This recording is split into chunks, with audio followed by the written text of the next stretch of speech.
إن الحمد لله نحمده ونستعينه ونستغفره ونعوذ بالله من شرور أنفسنا ومن سيئات أعمالنا من يهده الله فلا مضل له ومن يضلل فلا هادي له وأشهد أن لا إله إلا الله وحده لا شريك له وأشهد أن محمدًا عبده ورسوله أما بعد فإن خير الحديث كتاب الله وخير الهدي هدي محمد صلى الله عليه وسلم وشر الأمور محدثاتها وكل محدثة بدعة وكل بدعة ضلالة وكل ضلالة في النار. أعوذ بالله من الشيطان الرجيم. يا أيها الذين آمنوا اتقوا الله حق تقاته ولا تموتن إلا وأنتم مسلمون. يا أيها الناس اتقوا ربكم الذي خلقكم من نفس واحدة وخلق منها زوجها وبث منهما رجالا كثيرا ونساء واتقوا الله الذي تساءلون به والأرحام إن الله كان عليكم رقيبا. يا أيها الذين آمنوا اتقوا الله وقولوا قولا سديدا يصلح لكم أعمالكم ويغفر لكم ذنوبكم ومن يطع الله ورسوله فقد فاز فوزا عظيما. سامعین مکرم، حضرات ذی وقار،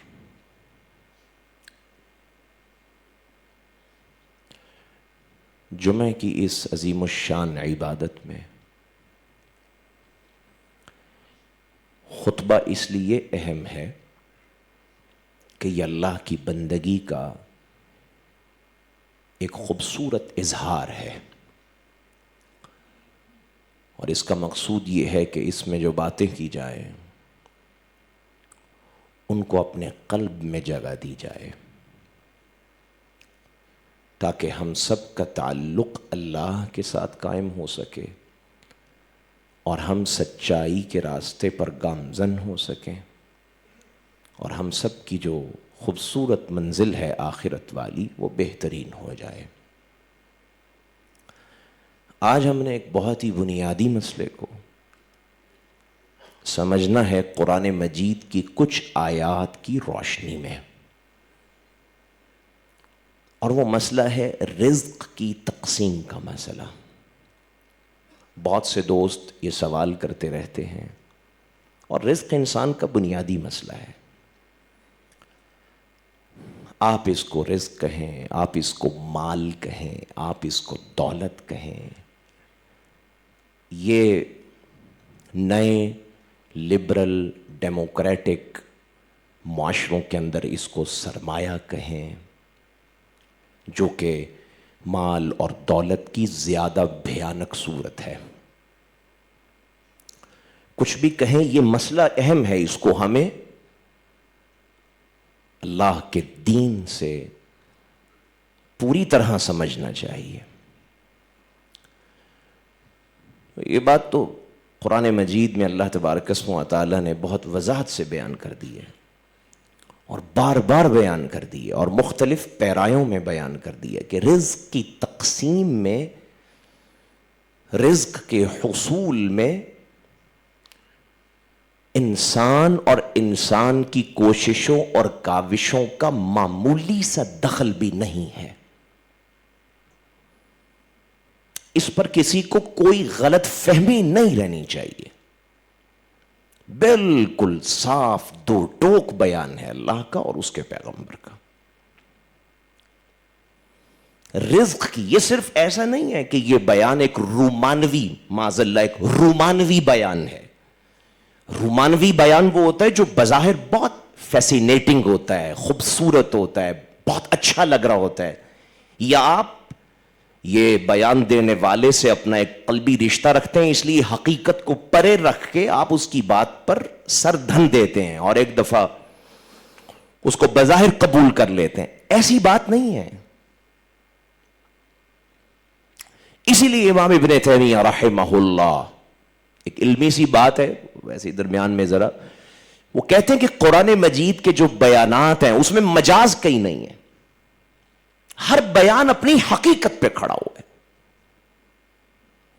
کسی بھی بیان کے، کلام کے کچھ حقیقی پہلو ہوتے ہیں، کچھ ہوتے ہیں اضافی پہلو. یہ اضافی بات نہیں ہے کہ ایمانی کہیں جو ہے انگیخت کے لیے اور ایمان کو بڑھانے کے لیے ایک وجد آفرین کوئی بات کہہ دی گئی ہے. بس یہ حقیقت بتائی گئی ہے کہ رزق کی تقسیم میں انسان اور اس کی کاوشوں کا معمولی سا دخل بھی نہیں ہے. یہ محض صرف اور صرف اللہ کا فیصلہ ہے، صرف اس کا فیصلہ ہے.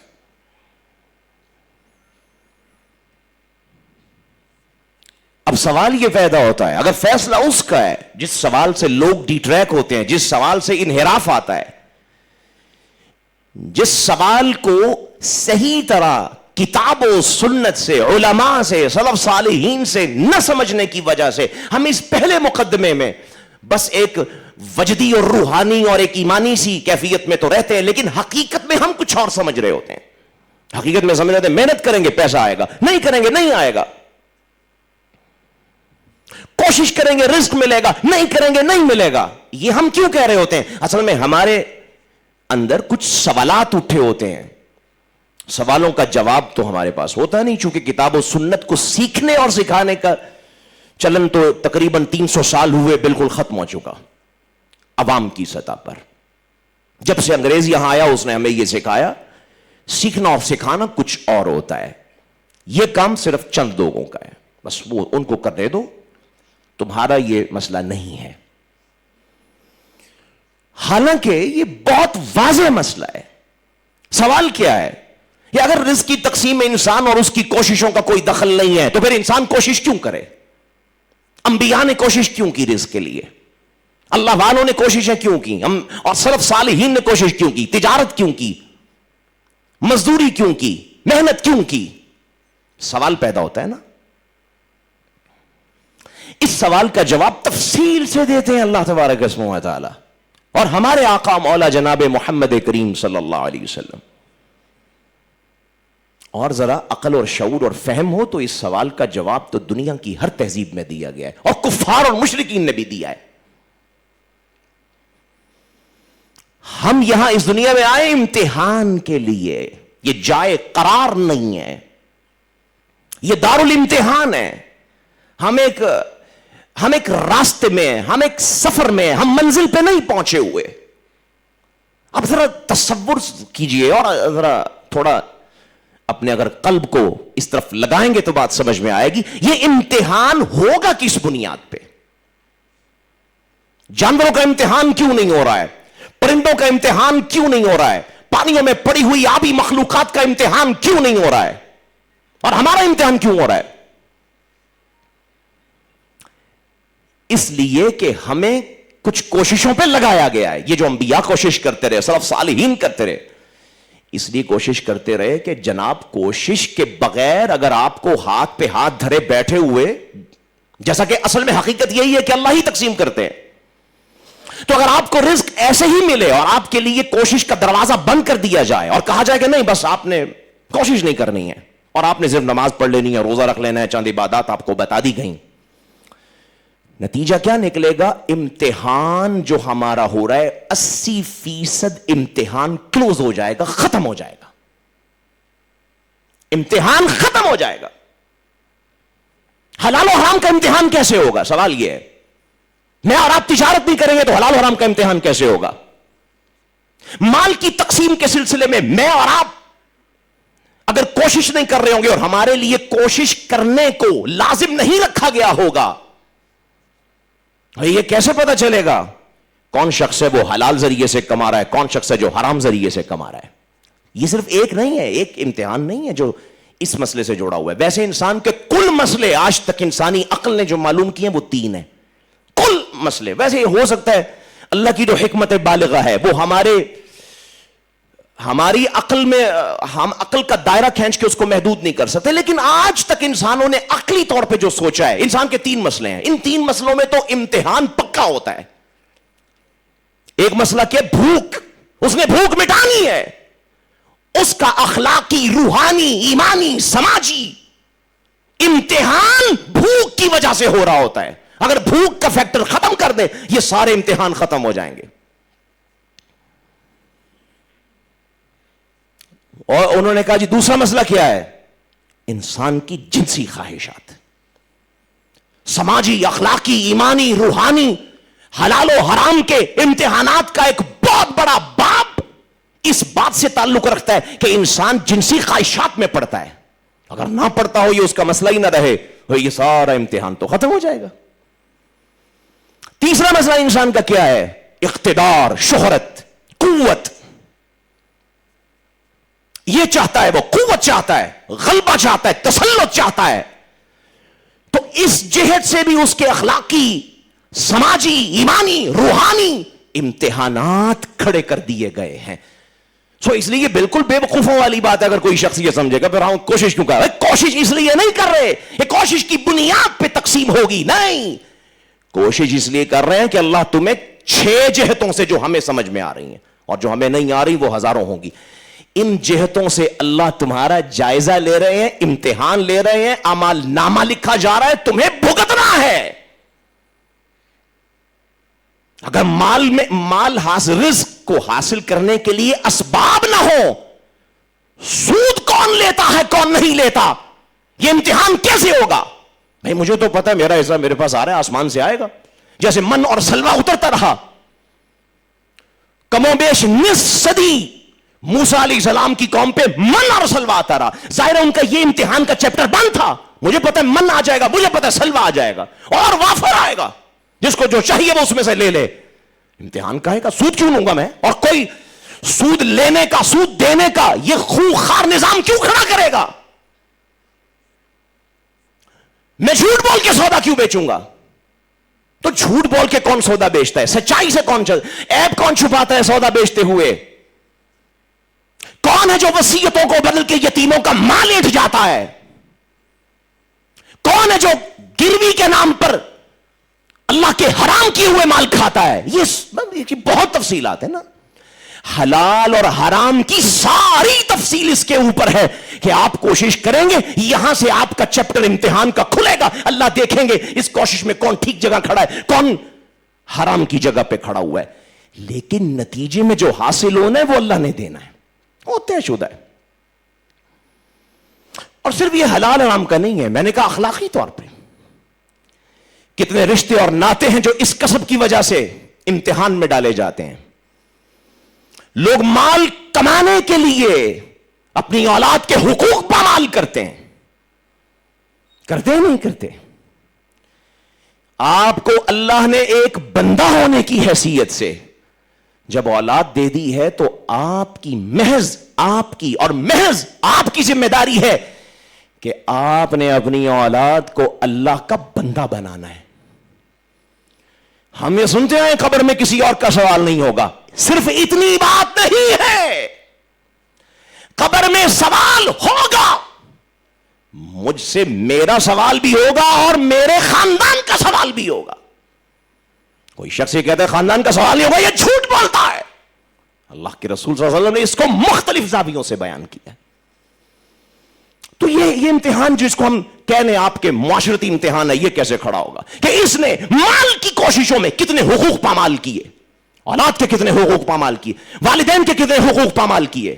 اولاد کا حق پامال کرنا ہے نا، کہ آپ مال کی کوششوں میں لگے رہے لیکن آپ اپنی اولاد کی بندگی کے پہلوؤں سے بالکل بے خبر اور غافل رہے۔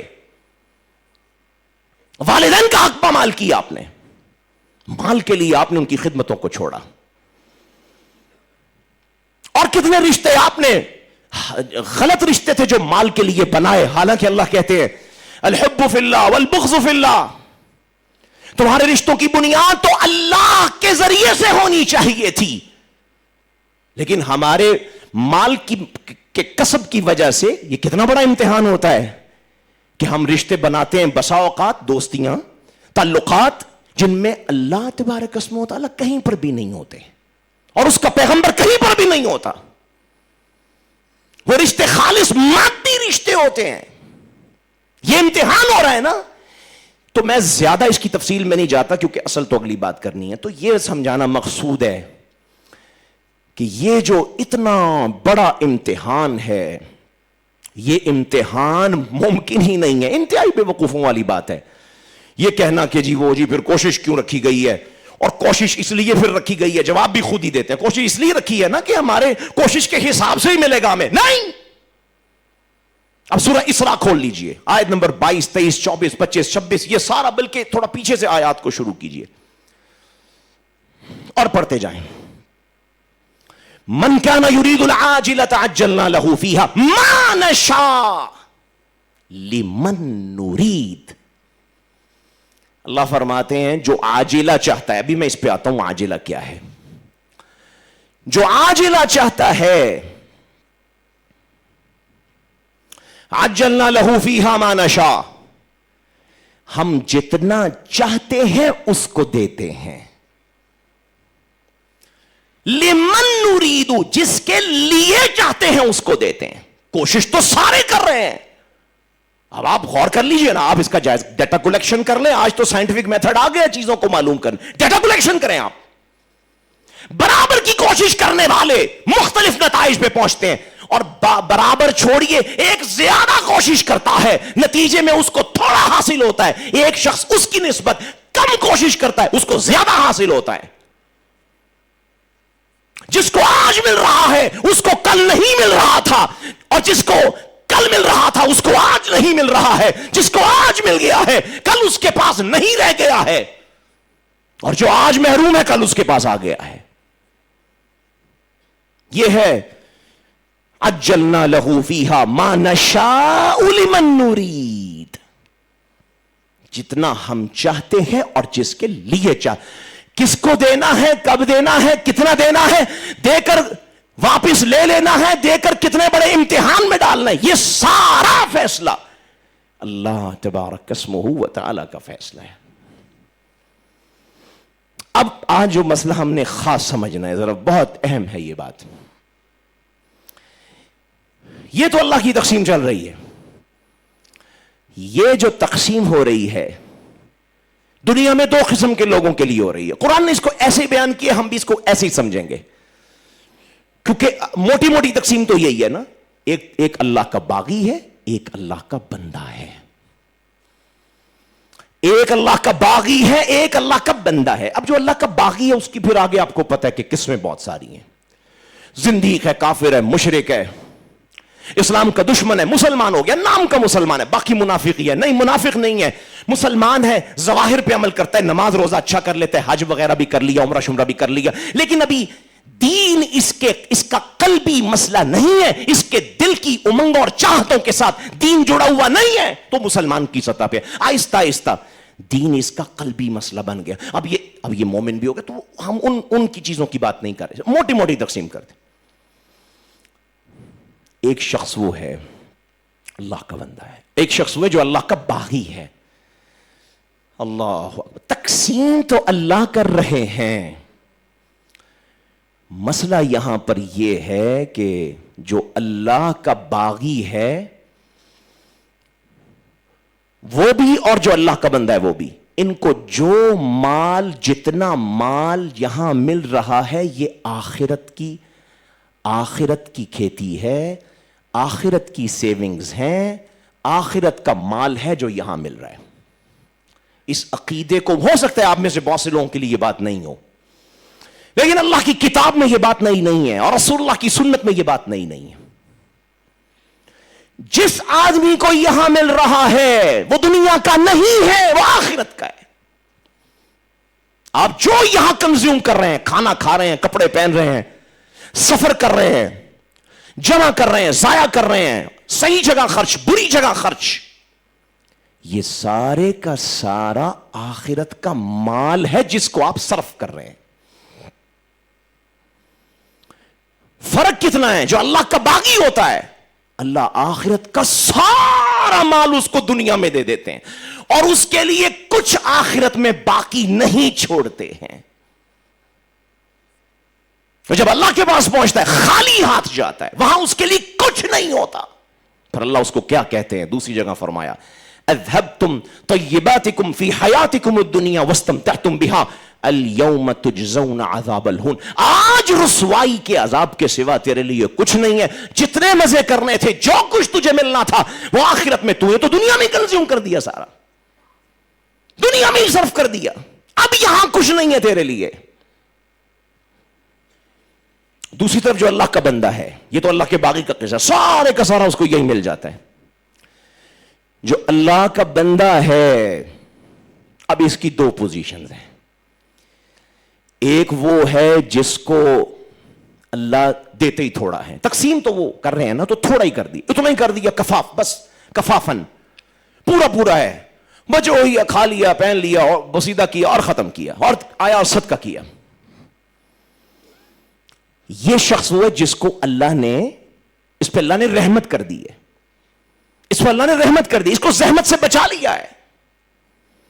اور دوسرا شخص وہ ہے اللہ کے بندوں میں جس کو اللہ نے زیادہ دیا, تقسیم ہے اس کی, اس نے دینا ہے, لیکن اس نے کیا کیا, اس نے وہ جو زیادہ آیا, زیادہ کم تو اللہ نہیں دینا تھا, زیادہ آ گیا, پر اس نے اسی طرح فکر مندی سے, دانش مندی سے, جیسے ایک آدمی سیونگز کرتا ہے نا, کاروباری لوگ سیو کرتے ہیں, جوڑتے ہیں جوڑتے ہیں جوڑتے ہیں جوڑتے ہیں جوڑتے ہیں, پھر جب مشکل حالات آتے ہیں وہ جوڑا ہوا کھانا شروع کر دیتے ہیں, اور ان کو بڑی تکلیف ہوتی ہے اس بات کی, ہر آدمی کو ہوتی ہے کہ اگر اس کے پاس کوئی دو چار چیزیں جڑی ہوئی ہیں اور پھر وہ کھانا شروع کر دے, اس کو یہ فکر پڑ جاتی ہے یہ ختم ہو جائے گا, کہاں جائیں گے.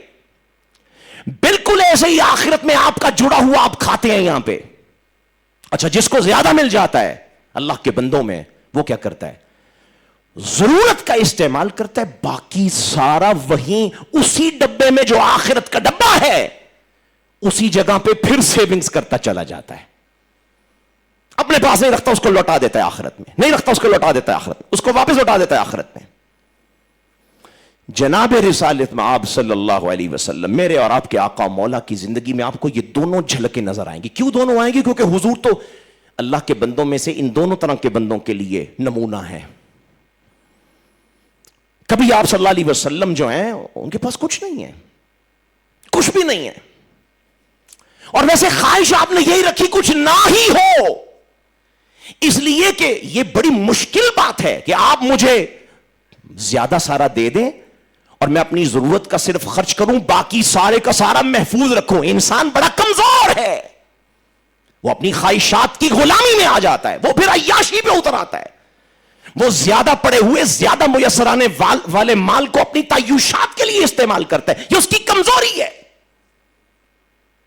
اس لیے جس کو ملا ہی تھوڑا, یقین مانے اس پہ تو اللہ نے رحم کر دیا ہے, اس کو امتحان سے بچا لیا. اور اللہ کے رسول اسی لیے یہ مانگا کرتے تھے, یعنی حضور تو امتحان میں پکے کامیاب ہونے والے تھے, یہ نہیں تھا کہ کامیاب نہیں ہو سکتے تھے, لیکن چونکہ نمونہ امت کے ایسوں کے لیے دینا تھا تو آپ باقاعدہ مانگتے تھے, اللہم اجعل رزق آل محمد قوتا, اللہ محمد کے پورے خاندان کو رزق اتنا دینا جو ضرورت پوری کر دے, آخرت کا حصہ ہم نہیں کھانا چاہتے, وہ ہم وہاں ہی لینا چاہتے ہیں. اچھا, حضرت عمر رضی اللہ تعالیٰ عنہ ایک دن حضور کے گھر میں گئے. وہ گھر میں, یہ واقعہ پوری طرح بیان نہیں کیا جاتا, بھائی گھر میں تو جاتے ہی رہتے تھے. ایک دن گھر کے خاص گوشے میں گئے تھے اور مدینے میں بڑا حادثہ پیش آیا اور صحابہ بڑے پریشان تھے, مسجد نبوی میں جمع ہوئے تھے اور شدید غم کی حالت میں تھے, اور رسول اللہ صلی اللہ علیہ وسلم بھی غم کی حالت میں تھے. حضرت عمر رضی اللہ, ایک معاشرتی مسئلہ تھا, حضرت عمر رضی اللہ تعالیٰ عنہ حضور کے گھر گئے. یہ وہ وقت تھا جب حضور گھر کے عام حصے میں نہیں تھے.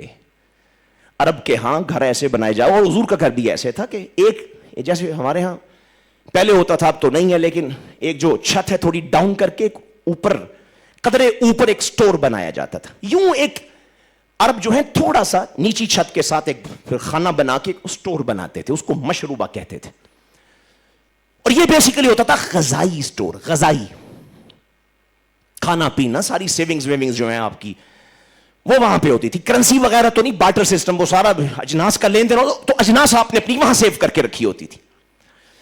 تو رسول اللہ صلی اللہ علیہ وسلم اس غم کی حالت میں, گھر میں کچھ مسائل وغیرہ تھے, تو آپ نے اس سٹور میں جا کر آپ وہاں پہ آرام کر رہے تھے, اور آپ کا غلام باہر بیٹھا ہوا تھا. عمر رضی اللہ عنہ آئے اور آ کر کہتے ہیں ذرا اجازت لیجئے.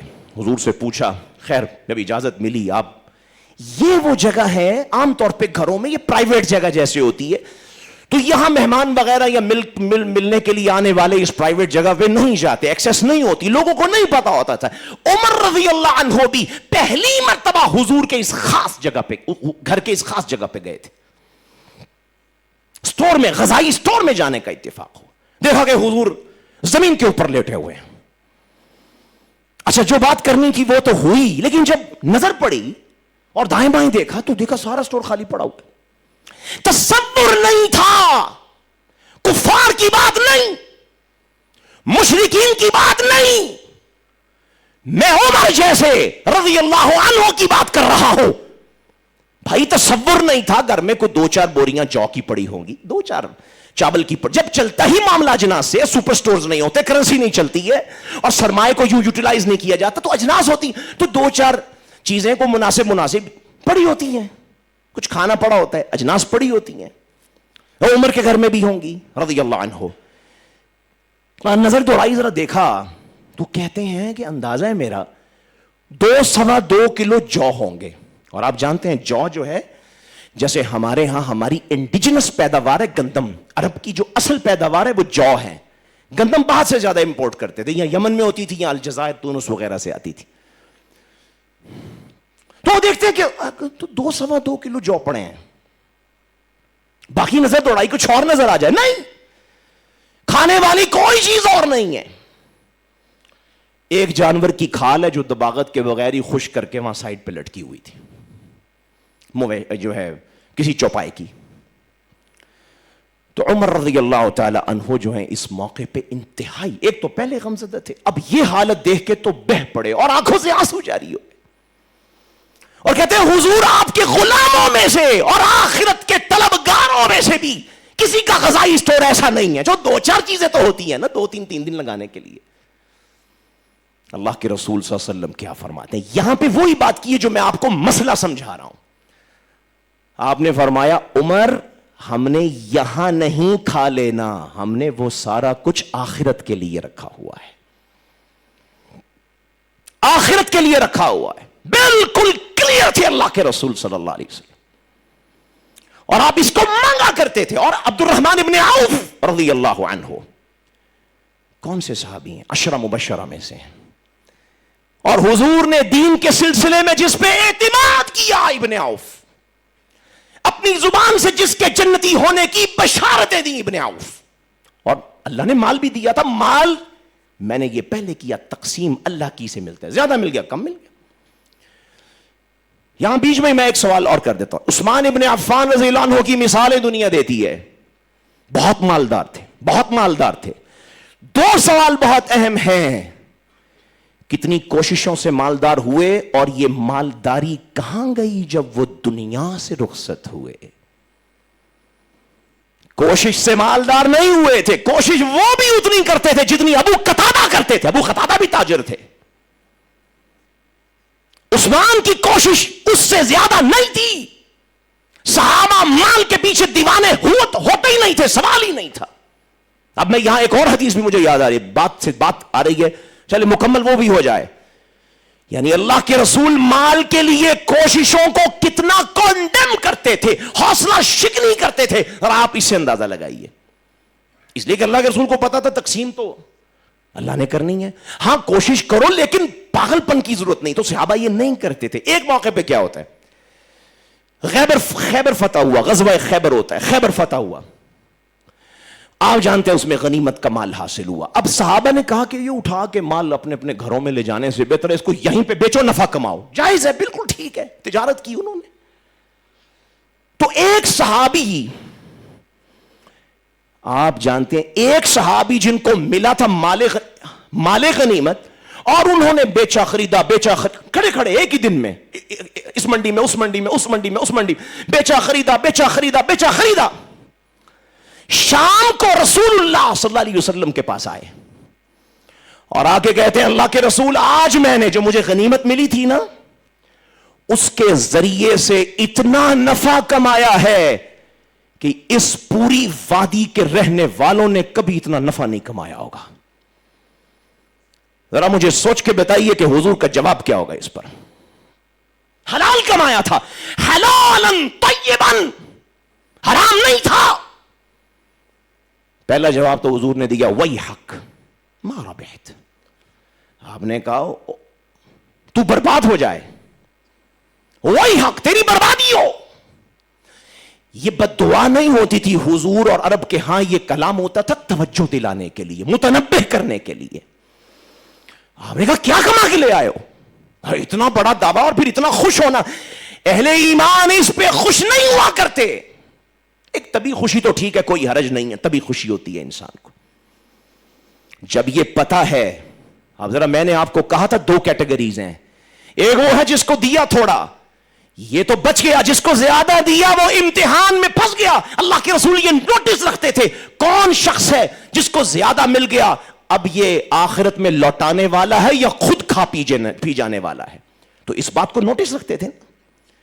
امتحان میں کامیاب ہونا تو مشکل. اچھا آپ نے فرمایا جی ہاں, کیا کر کے کیا نفع لیا ہے؟ کہتے ہیں جی میں نے آج کے دن میں 300 اوقیہ چاندی کمائی ہے.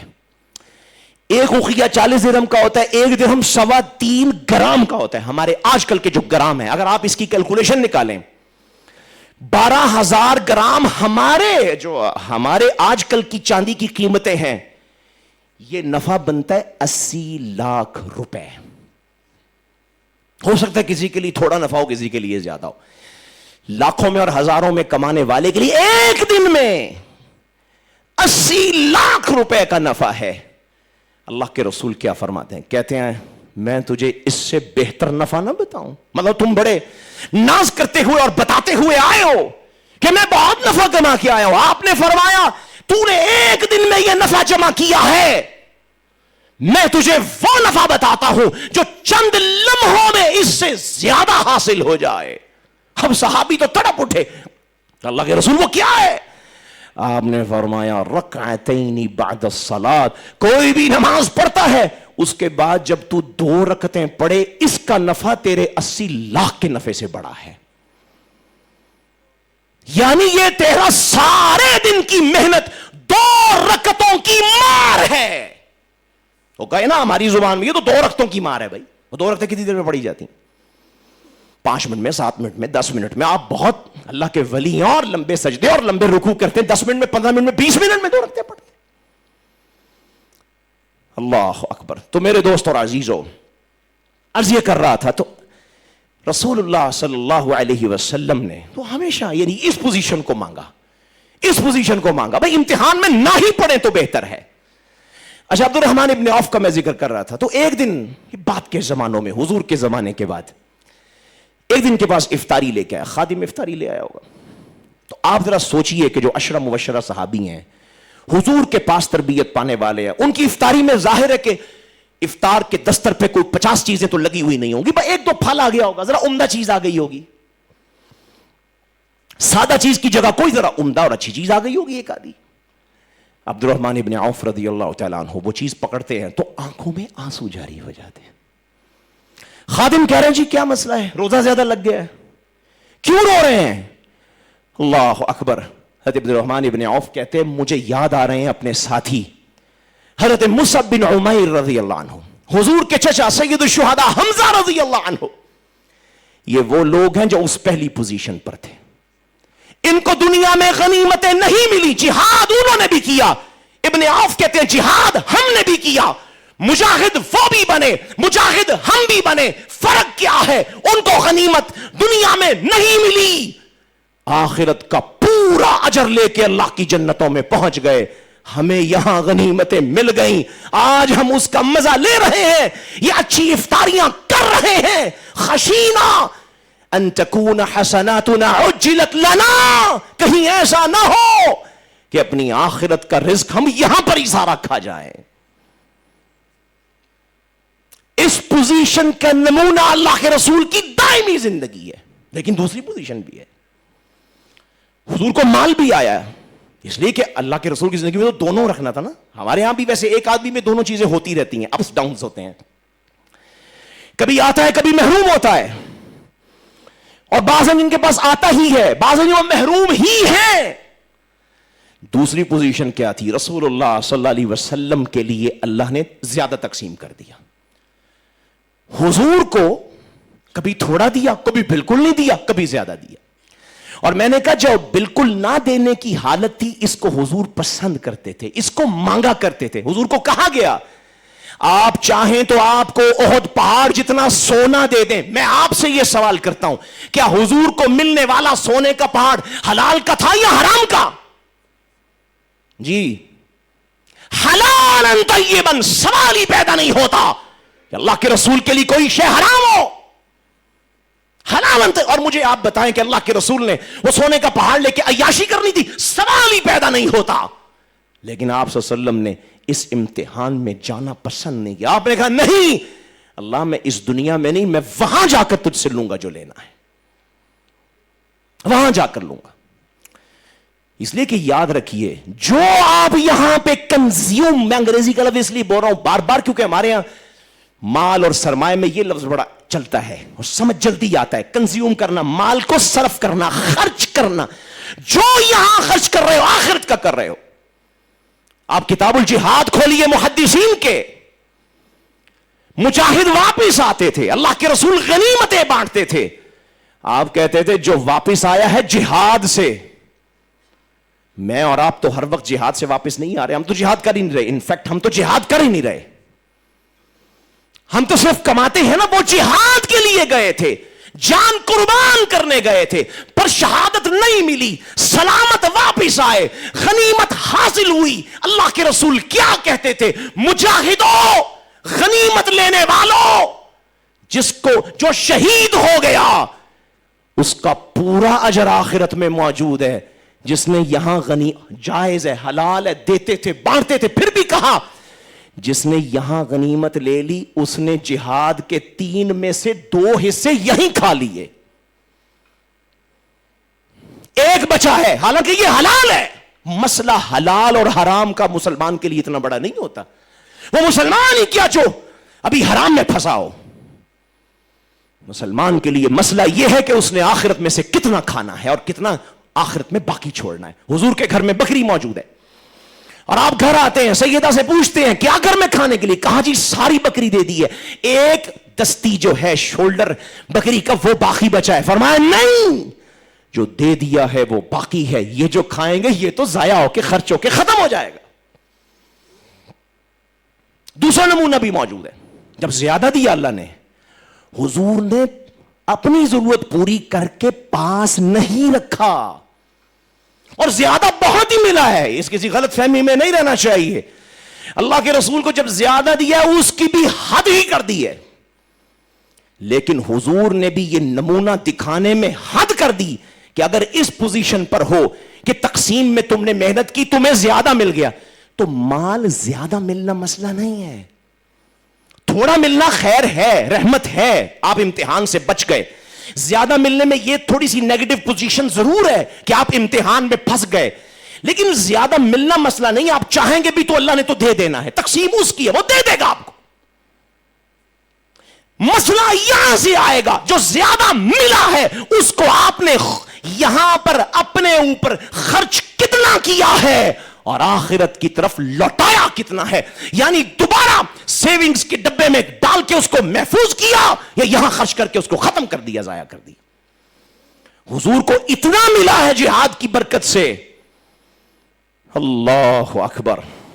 لیکن آپ سوچتے ہیں قربانی جو ہے حج کے موقع پہ صرف ایک ہوتی ہے. حاجی ایک قربانی کرے کافی ہے. رسول اللہ صلی اللہ علیہ وسلم نے اپنے ایک ہی جو حج آپ نے نبوت کے بعد کیا, اس حج میں آپ نے اپنی طرف سے 100 اونٹ قربان کیے. آج کا کیلکولیٹر لگا لیں, آپ ہی لگا لیں, بہتر ہے. 100 اونٹ کی قربانی پہ کتنا خرچ آتا ہے. یہ اس بات کا اظہار تھا اللہ مجھے زیادہ دے یا زیادہ نہ دے, میری پوزیشن یہ ہے کہ مجھے دنیا میں نہیں مجھے آخرت میں اللہ سے لینا ہے, وہاں کا میں یہاں خرچ نہیں کروں گا. زیادہ مل گیا, اللہ کے رسول نے 100 اونٹ قربان کر, جب نہیں ملا 2 بکریاں کر دیں, اور جب وہ بھی نہیں ملا تو گھر میں فاقے کاٹ لیے. میرے دوست اور اللہ کے رسول کیا کہتے تھے؟ خمس ہے نا, اللہ نے کہا کہ خمس میرے پیغمبر کا ہے. غنیمت کیسے آتی تھی آپ جانتے ہیں؟ ہزاروں اونٹ, اور اس معاشرے کی سب سے مہنگی پروڈکٹ تھی تلوار موٹرولوجی.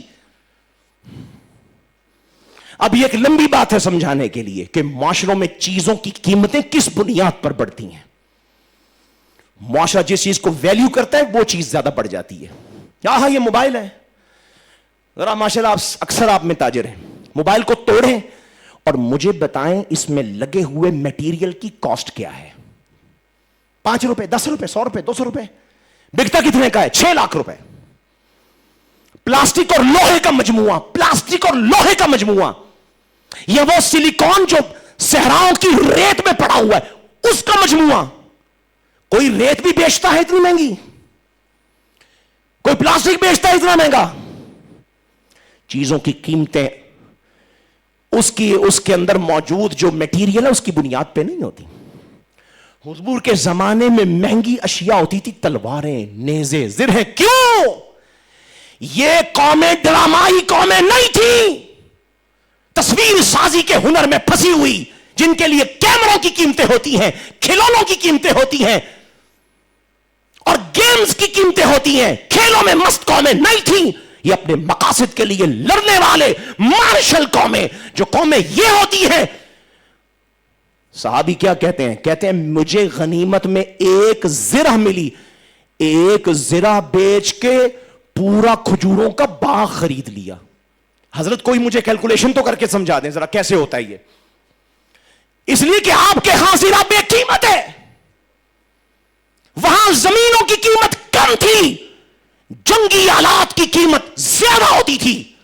اور بات میں یہ کر رہا تھا کہ سینکڑوں نہیں ہزاروں تلواریں, ہزاروں زرہیں, ہزاروں گھوڑے یہ غنیمت میں آتے تھے. اللہ نے حکم جاری کر دیا جتنا غنیمت کا مال ہے سارے کے 5 حصے کرو, 5واں تنہا میرے حبیب جناب محمد کریم کا ہے صلی اللہ علیہ وسلم.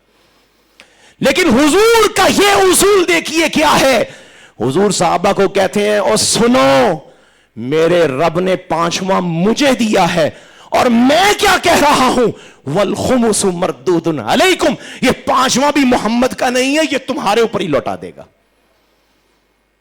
صلی اللہ علیہ وسلم. اس لیے کہ آپ یہ جانتے تھے جو یہاں کھا رہے ہیں وہ آخرت کا کھا رہے ہیں. سو خلاصہ یاد رکھیے گا. یہ اب ذرا سورہ اسراء کی ان آیات کو آپ نے خود پڑھنا ہے, وقت ختم ہو گیا, خود پڑھنا ہے آپ نے, ورنہ میں ان آیات سے آپ کو عرض کرتا ہوں. من کان یرید العاجلہ, یہ لفظ یاد, آج اگر یہ لفظ یاد رہ جائے سمجھے سب کچھ یاد رہا. عاجلہ کہتے ہیں ویسے ہی ہمارے اردو میں جس کو اجلت کہتے ہیں, اجلت جلدی, عربی میں یہ لفظ ہوتا ہے عجلہ جلدی. اللہ کہتے ہیں یہ دنیا اور جو کچھ اس میں ہے یہ عاجلہ ہے, یعنی آخرت میں نہیں ملا یہاں مل گیا, جلدی مل گیا. آپ کا پڑا ہوا تھا جو آپ نے کبھی کھانا تھا آپ نے جلدی کھا لیا. دنیا کو یہ لفظ دیا ہے من کان یرید العاجلہ, جو آخرت کا پڑا ہوا دنیا میں جلدی کھا جانا چاہتا ہے. یہ تو اس کی چاہت ہے. بہرحال تقسیم کی تو صورت یہ ہے, ہم جتنا دیتے ہیں جس کو چاہتے ہیں دیتے ہیں. ثم جعلناها جہنم, پھر ہم جس کو سارا یہاں دے دیں آخرت میں کچھ نہ بچے, اس کے لیے صرف جہنم بچ جاتی ہے. یصلاها مذموما مدحورا, دھتکارا ہوا, پھٹکارا ہوا اور مذمت کیا ہوا, یہ صرف جہنم میں داخل ہونے لائق رہ جائے گا, اس کے علاوہ آخرت میں اس کے لیے کچھ نہیں ہوگا. ومن اراد الاخرۃ وسعى لها سعيها, اور جس کی خواہشیں تمنائیں آخرت سے جڑی ہوئی ہیں. عثمان ابن عفان کا 1000 اونٹوں کا قافلہ آتا ہے, 1000 کنٹینرز آ رہے ہیں, اور سارے کے سارے غلے سے بھرے ہوئے ہیں, کروڑوں نہیں اربوں کی قیمت ہے. مدینے کے تاجر بولیاں لگا لگا کے منافع دے رہے ہیں, یہ اتنا بڑھا کے, یہ اتنا بڑا, نقد و نقد منافع مل رہا ہے. عثمان کہتے ہیں مجھے یہاں کا نہیں چاہیے، یہ سارے کا سارا مال مدینے کے فقراء پہ تقسیم ہوگا، کیونکہ عثمان نے آخرت میں اللہ سے لینا ہے جو لینا ہے۔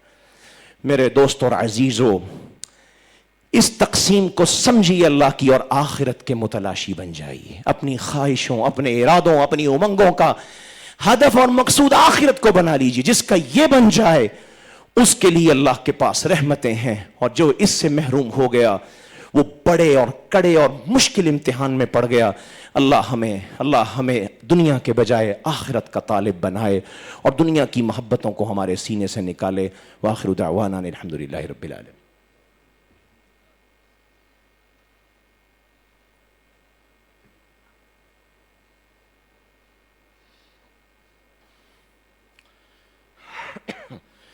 ان الحمد للہ نحمده ونستعینه ونستغفره فاعوذ باللہ من الشیطان الرجیم ان اللہ وملائکتہ یصلون علی النبی یا ایھا الذین آمنوا صلوا علیہ وسلموا تسلیما۔ جمعے کے دن کثرت سے درود کا ذکر کیا کریں۔ اللہم صلی علی محمد وعلی آل محمد كما صليت على إبراهيم وعلى آل إبراهيم إنك حميد مجيد اللهم بارك على محمد وعلى آل محمد كما باركت على إبراهيم وعلى آل إبراهيم إنك حميد مجيد۔ اے اللہ ہمارے سینوں میں ایمان کا نور پیدا فرما دے۔ اے اللہ ہمارے سینوں سے دنیا کی خواہشات کو نکال دے۔ اے اللہ ہمارا جینا دنیا میں ضرورت کا جینا ہو۔ اے اللہ ہمارا دنیا میں جینا خالص بندگی کا جینا ہو، اور خوبصورت اور خالص توحید پہ اور ایمان پہ جینا ہو، اور سنت کے نظام پہ جینا ہو۔ اور اے اللہ ہماری موت آئے تو اخلاص اور توحید اور ایمان کی بہترین حالت میں آئے۔ اس حال میں دنیا سے رخصت ہوں کہ آپ ہم سے راضی ہو چکے ہوں، اور آپ ہماری بغیر حساب کے نجات کا فیصلہ کر چکے ہوں۔ اے اللہ ہمیں بغیر حساب کے اپنی جنتوں میں داخل فرما۔ اے اللہ ہمیں حساب دینے کا یارہ نہیں ہے، ہمت نہیں ہے اللہ بغیر حساب کے اپنی جنتوں میں داخل فرما لے۔ اے اللہ ہمیں اپنی رحمتوں کے سائے میں لے لے۔ اے اللہ ہماری قبر کی منزلیں آسان بنا دینا۔ اے اللہ قبر کے اندھیروں کو ایمان کی روشنیوں اور اجالوں میں بدل دینا۔ اے اللہ قبر سے اٹھیں تو جنت کی سواریاں ہمیں لینے کے لیے آئیں۔ محشر کا میدان ہو، اے اللہ آپ ہمیں اعلیٰ علیین میں اور اپنے صالحین کی اور اپنے خوبصورت اور نیک فرشتوں کی صفوں میں شامل فرمانا۔ اے اللہ ہمارا حشر آسان بنا دینا۔ اے اللہ ہمیں اس دنیا میں فتنوں سے بچا لے، بلاؤں اور وباؤں سے بچا لے۔ اے اللہ ہمیں مشکلات سے بچا۔ اے اللہ آسان زندگی عطا فرما جو امتحانات سے خالی ہو، یا امتحان ہو تو تیری توفیق سے اس میں پورا اترنے والے ہوں۔ اے اللہ ہمیں فتنوں سے محفوظ فرما۔ اے اللہ ہمیں دین پر استقامت عطا فرما۔ اے اللہ اس ملک کے لیے خصوصی دعا کریں، اے اللہ اس کے پیمانوں میں برکتیں پیدا فرما دے۔ اے اللہ ہمارے دلوں سے دنیا کی فکریں جو ہیں وہ ختم فرما دے۔ اے اللہ آخرت کی فکر پیدا فرما دے۔ اے اللہ اس ملک کی حفاظت فرما، یہاں امن کا نظام قائم فرما، اسلامی نظام کا بول بالا فرما۔ اے اللہ خوف سے، دہشت سے اس ملک کو اور پوری امت مسلمہ کو نجات عطا فرما۔ اے اللہ غزہ کے فلسطین کے مسلمانوں کی مدد فرما۔ اے اللہ کشمیر کے مسلمانوں کی مدد فرما۔ اے اللہ پوری دنیا میں جہاں جہاں مسلمان ان کی مدد اور نصرت فرما۔ اے اللہ انہیں ایمان پہ استقامت عطا فرما۔ اے اللہ ہماری اولادوں کو دین کے اوپر قائم فرما دے۔ اے اللہ ہماری اولادوں کو دین پہ قائم فرما دے۔ جو بیمار ہیں ان کے لیے بھی دعا کرنے، اللہ انہیں صحت کاملہ عاجلہ دائمہ عطا فرما دے۔ اے اللہ جو ایمان اور توحید سے اس دنیا سے چلے گئے، اللہ ان کو اپنی بڑی جنتوں میں داخل فرما دیں۔ ربنا تقبل منا انک انت السمیع العلیم وتب علینا انک انت التواب الرحیم۔ سبحان ربک رب العزة عما یصفون وسلام علی المرسلین والحمد للہ رب العالمین۔